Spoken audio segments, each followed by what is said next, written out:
여러분들과 인사하실 때에 다음 주에도 꼭 옵시다 이렇게 인사하시겠습니다. 다음 주에도 꼭 옵시다 이렇게. 네. 이렇게 인사하는 데는 다 이유와 목적이 있어요. 다시 한번 인사하세요. 다음 주에도 꼭 오세요. 다음 주에도 꼭 오세요. 다음 주에 오시는 분들에 한해서 담임 목사가 사드리는 아이스크림을 드리겠습니다.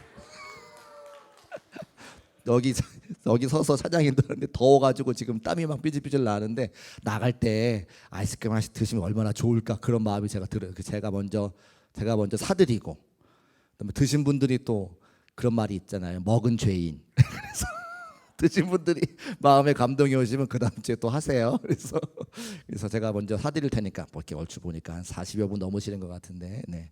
다음 주에 꼭 오셔가지고 은혜도 받으시고 아이스크림도 드시고 하시기를 바랍니다. 네, 네. 아멘 하신 분만 드세요. 자, 요즘 비가 많이 와서 제가 옛날에 비 왔던 이야기 생각도 좀 해보니까 저는 이제 외갓집이 부산입니다. 부산인데. 옛날에는 그 당감동이라고 하는 곳에서 외할머니가 생선 파셨던 기억이 나요. 그래서 당감 시장에 이렇게 통로가 있잖아요. 그 통로에 서서 서울에서 온 이제 손자가 노래를 시키는 거죠. 그 서울에서 온 손자가 이제 서울말로 노래를 막 하면 부산에 계시던 사투리 쓰리는 할머니들이 막 지갑이 막 열려요. 그때부터 노래하는 걸 좋아했던 것 같아요. 그래서 노래하면 지갑이 막 열려가지고 생선 비린내 나는 10,000원짜리 그때 많이 걷었어요. 그래서 이렇게 하고 한 다음에 그다음에 이제 부산에 하단이라고 하는 지역이 있는데 그 하단이라고 하는 지역은 어떤 지역이냐면 낙동강이랑 바다랑 만나는 지역이에요. 그래서 비가 많이 오면 근데 바다가 밀물 썰물이 있잖아요. 비가 많이 오면 하단의 그 낙동강의 문을 열어서 비가 많이 온 걸 내려보내야 되는데 이쪽에서 밀물이 들어오면 문을 열 수가 없는 거예요. 바닷물이 들어오니까. 그래서 문을 닫아 놓으면 내려오는 물도 있고 들어오는 물도 있어서 그 지역 하단 지역이 막 범람을 하는 거죠. 그 제가 언젠가는 한번 외갓집에 갔는데 거기가 범람을 했어요. 밀물이 막 들어오는데 비가 막 와가지고 문을 열지도 못하고 닫지도 못하고. 그래서 막 이제 그때 할머니 댁이 2층이었는데 1층 사시던 분들이 물이 잠겨서 2층에 올라와서 피난 가 있는 그런 기억이 나요. 그때 제가 물이 얼마나 무서운 걸 그때 처음 알았어요. 평상시에 물이라고 하는 건 세수하고 샤워할 때 쓰는 거니까 늘 가까이에 있다가 물이 이렇게 점점점 차오르고 계단이 차오르고 1층 집이 차오르고 2층 집까지 막 물이 올라오는 걸 밤새 보면서 그게 무서워가지고 두려워가지고 잠을 못 자는 그런 경험을 인생에 처음 해보는 거죠. 그래서 얼마나 물이 무서운지 그때 알았어요.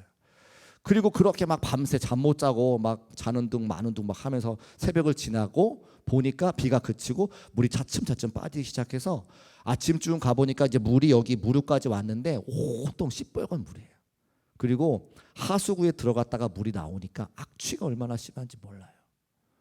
그때 이 물난리가 이렇게 어려운 거구나. 이 물난리가 사람을 이렇게 힘들게 하는구나라는 것을 알게 됐고 초등학생이었으니까 고무대야 큰 거 가지고 거기서 물장구 쳤던 기억이 나요. 그 이제 고무대야 빨간 거 아시잖아요. 큰 거 김장할 때 쓰는 다라야 거기 타가지고 노 젓고 다니던 기억이 나요. 그래서 제가 요즘에 비가 많이 오면 걱정합니다. 무슨 걱정하냐면 우리 교회 지하에 있는 예배실 괜찮은지 걱정하고 위에 비 물난리나는 거 아닌지 걱정하고 또 우리 주변에 또 우리 사랑하는 성도님들 사업장이 지하에 계신 분들이 있는데 그런 분들 괜찮은지 제가 이제 걱정하고 전화하거든요. 오늘 아침에도 같이 예배할 때에 지하에 계신 사업장에 계신 분이 오셨길래 여쭤봤더니 괜찮다고 말씀하셔서 마음이 놓였었어요. 그러니까 그런 두려움이 물에 대한 두려움이 저한테 있습니다. 공포가 있어요. 또 어떤 두려움이 저한테 있냐면 사람에 대한 공포가 저한테 하나 있는 것은 제가 시골 살았는데요. 시골은 보통 집들이 드문드문 있죠. 도시는 붙어 있지만 시골은 집들이 뜨문뜨문 있어요. 그래서 제가 다니던 초등학교에 버스 정거장이 있고 그 버스 정류장 앞에 가게집이 몇 개 있는 다음에 저희 집까지는 한참 인삼밭을 지나서 600m, 700m 가야 저희 동네가 나왔어요. 그러니까 밖에서 공부하고 집에 돌아와서 10시쯤 되면 옛날에 시골에는 가로등이 없으니까 새카매요. 새카만데 옆에 인삼밭이 있으니까 인삼밭은 시커먼 지붕에다가 볏집이 깔려 있잖아요. 그래서 이게 엄청 무서워요. 그리고 그 여름철에는 그 찌르기 같은 게 찌르찌르 이렇게 울거든요. 거기를 이렇게 걸어가는데 너무 무서운데 사람이 있으면 그렇게 무섭더라고요. 차라리 혼자 걸어가면 나 혼자밖에 없으니까 가면 되는데 사람이 누가 쫓아오면 그만큼 무서운 게 없더란 거예요. 제가 그래서 그때 사람 무서운 줄 알았어요.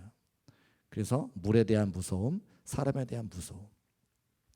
여러분에게 두려운 존재는 혹시 무슨 존재가 있는지 한번 궁금해요. 여러분은 무서운 게 뭐가 있을까? 제가 목회를 하면서 많은 성도님들을 이렇게 여쭤보면 여러 가지 두려움이 많지만 가보지 못한 내일에 대한 두려움이 제일 많아요.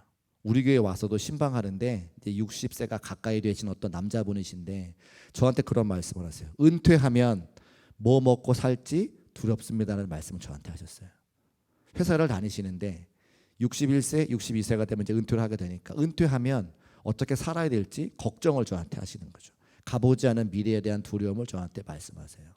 또 연세가 많으신 분인데 건강이 좋지 않잖아. 연세가 많으시면 제가 이 건강을 가지고 앞으로 어떻게 생활할 수 있을지 걱정됩니다. 이런 말씀하시죠.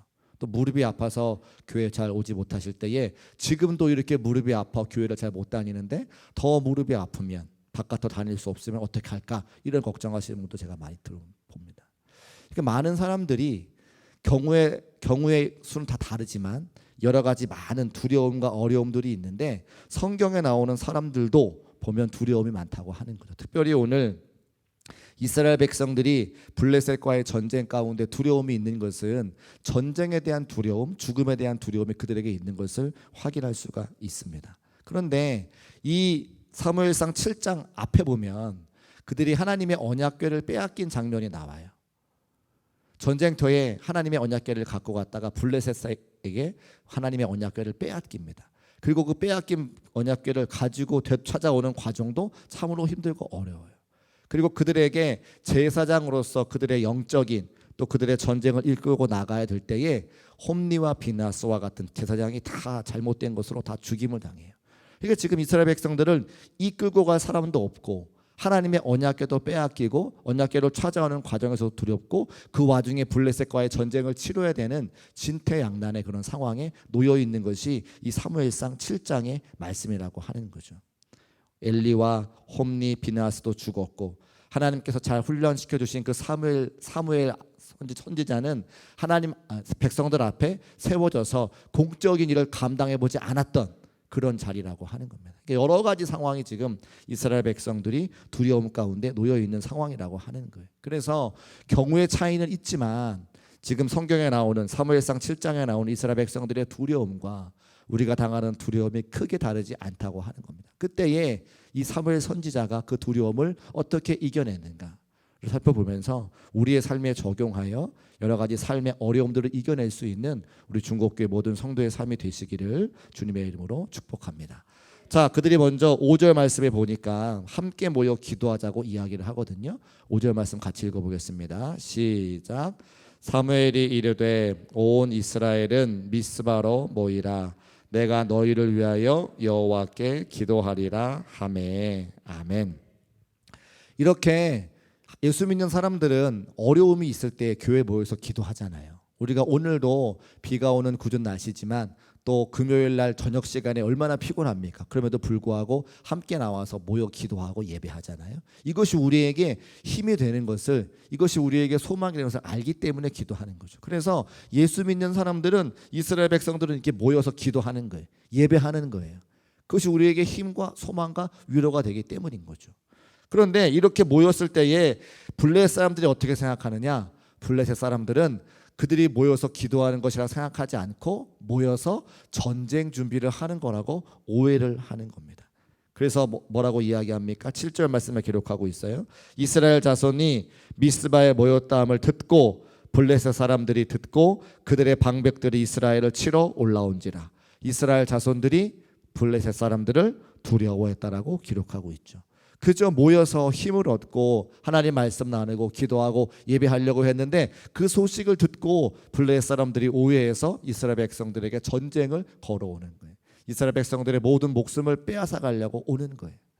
이스라엘 백성들은 전쟁 준비가 하나도 되어 있지 않고 블레셋 사람들은 전쟁에 능한 민족이기 때문에 이스라엘 백성들이 어떻게 합니까? 블레셋 사람들을 두려워했다라고 기록하고 있어요.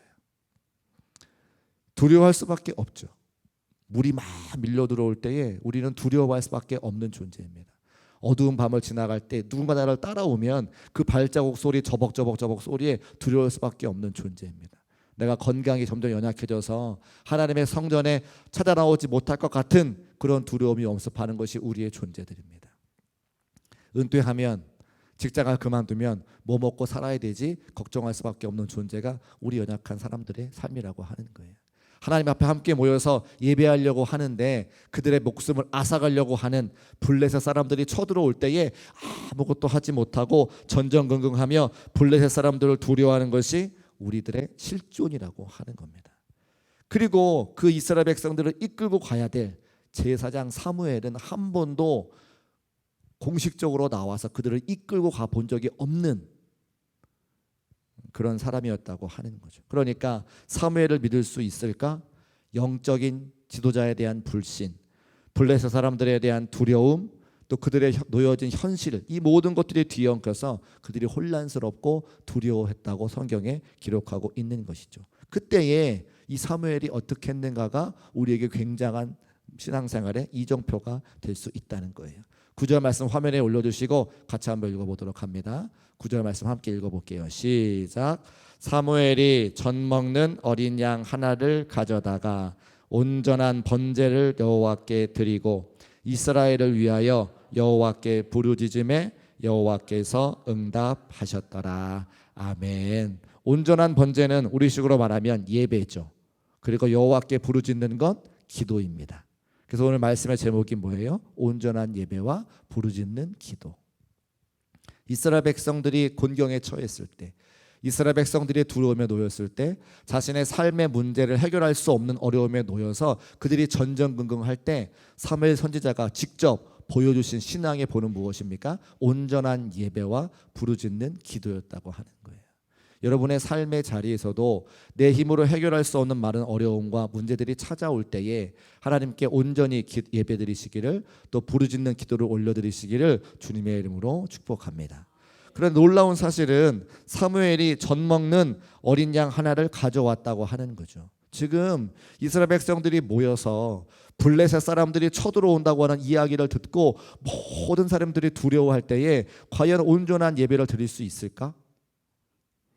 젖 먹는 어린 양 하나를 가져다가 그 양을 각을 뜨고 피를 내서 하나님께 번제를 드리는 그 작업들이 결코 쉽지 않았을 텐데 그 모든 과정들을 온전하게 지켜가면서 하나님께 예배했다고 하는 거예요. 왜 그렇습니까? 하나님은 온전한 예배를 받으시기 원하시는 분이기 때문이에요. 우리가 급하다고 해서, 우리의 상황과 형편과 처지가 급하다고 해서 내 마음대로 드리는 예배가 아니라 하나님께서 정해놓으신 말씀에 따라 순종하며 하나님께 온전한 예배를 드리는 것을 하나님께서 기뻐 받으신다고 하는 거예요. 이 사무엘의 믿음은 내가 지금 절체절명의 위기에 빠져있다 하더라도 그 모든 상황을 주장하시고 인도하실 것이라고 하는 확실한 믿음이 있기 때문에 온전한 예배를 드릴 수가 있는 거죠. 예배의 본질이 무엇입니까? 예배의 중심이 무엇입니까? 우리가 드리는 형식이 아니라 우리 마음의 중심이라고 하는 거예요.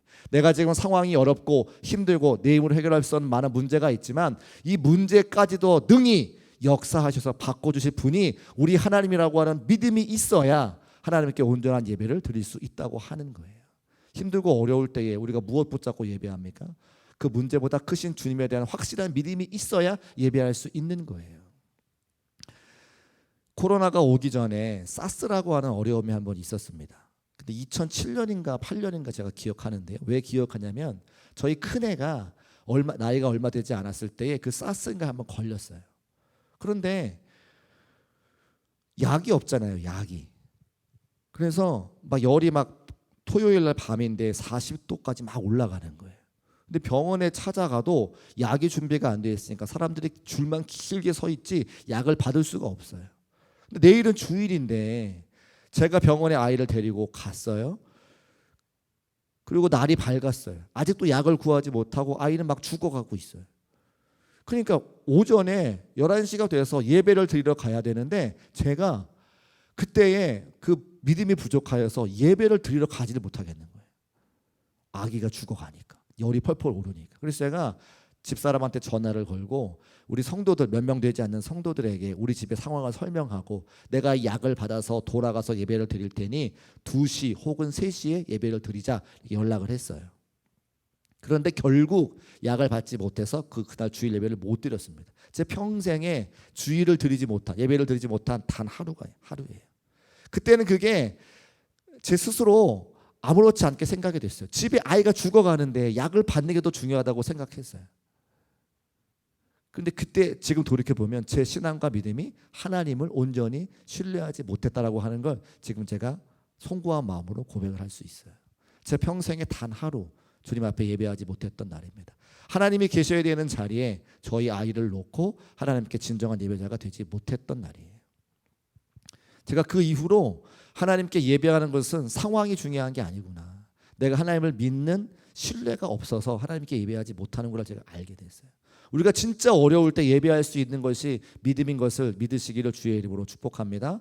정말 힘들고 어려울 때 아무 말 나오지 않을 때 하나님의 성전에 나와서 그저 한숨 쉬며 주님이라고 말하는 게 진짜 믿음이라는 거예요. 지난 화요일인가 우리 교회에서 여선교회 개사회가 있었어요. 비가 옥수같이 왔어요. 그런데 많은 성도들이 다른 교회 성도들 우리 교회 성도들이 꾸역꾸역 성전을 채워가고 있어요.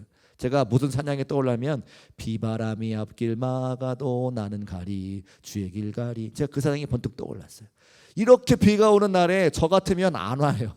우리 교회 행사도 아니고 지방 여선교회 행사인데 개사학회 1년에 4번이는 늘 있는 행사니까 하루쯤 나빠져도 아무 티 안 나잖아요. 그런데 그 성전에 꾸역꾸역 비가 오는 데서도 다 바지가래가 다 젖어가면서 들어오시는 모습이 제가 감동이 되더라는 거예요. 왜 그렇게 모입니까?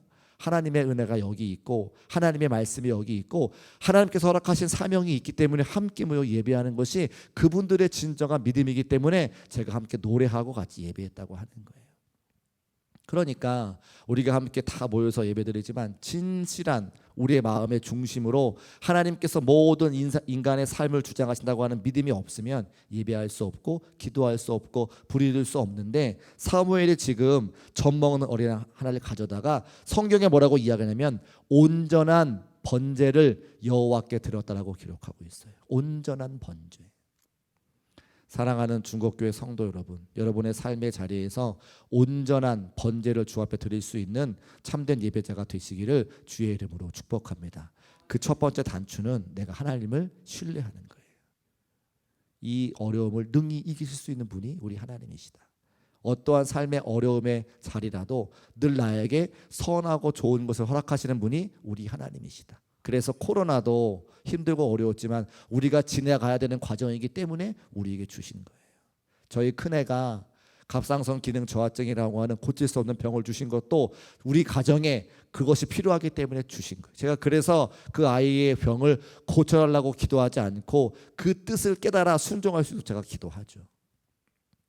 여러분의 삶의 자리에 어떠한 모습들을 지나왔다 할지라도 그것이 필요하기 때문에 하나님께서 허락하신 것이고 그것은 반드시 선한 것입니다. 그것을 믿는 믿음이 저와 여러분에게 있으시기를 주님의 이름으로 축복합니다. 그렇게 온전한 제사를 드리고 하나님께 부르짖어 기도했더니 하나님의 놀라운 역사가 10절에 나타나요. 어떻게 일하시는지 볼까요? 10절 말씀 올려주시고 같이 한번 읽어보겠습니다. 시작.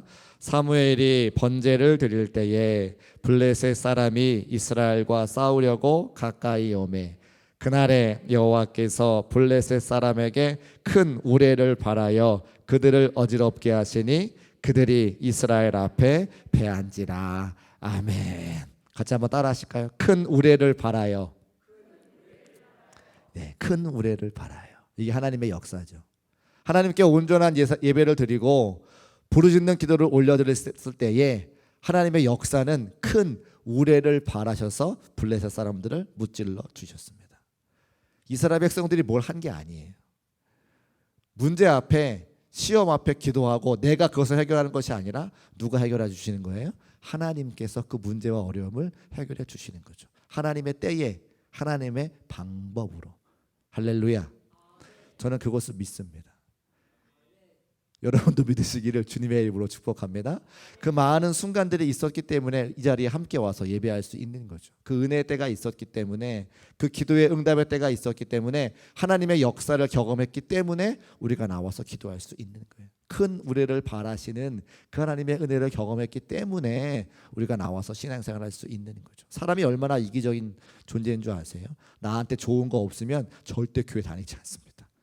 무엇이든지 좋은 게 있기 때문에 교회를 다니시는 거예요. 그것이 응답이든지 교제든지 찬양이든지 다 다르긴 하지만 나에게 좋은 것이 있기 때문에 나와서 예배 드리는데, 하나님께서 우리에게 선하고 좋은 것으로 인도해 주시죠. 하나님께서 하나님께 온전한 번제를 드리고 여호와께 부르짖을 때에 응답, 큰 우리를 바라시는 응답을 주신 것을 확인할 수가 있습니다. 이것이 하나님의 백성이 세상을 살아가는 지혜입니다.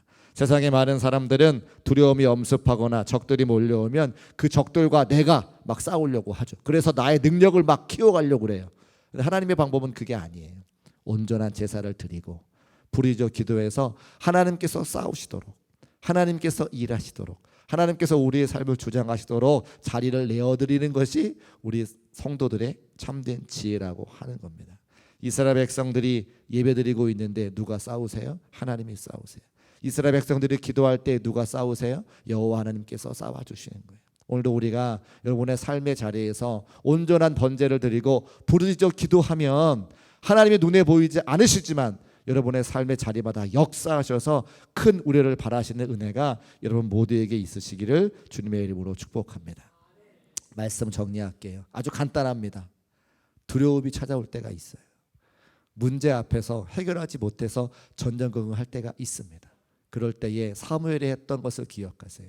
온전한 제사를 드리고 여호와께 부르짖었더니 큰 우레를 바라셔서 그 블레셋을 무찌르시는 하나님의 은혜가 있었더라. 그 사무엘의 참된 믿음과 은혜가 있으면 우리도 두려움이 있을 때 담대함으로 살아갈 수 없겠습니까? 이 하나님의 은혜가 이곳에 함께 모여 기도하는 사랑하는 모든 성도들의 삶의 자리에 충만하게 있으시기를 주님의 이름으로 축복합니다.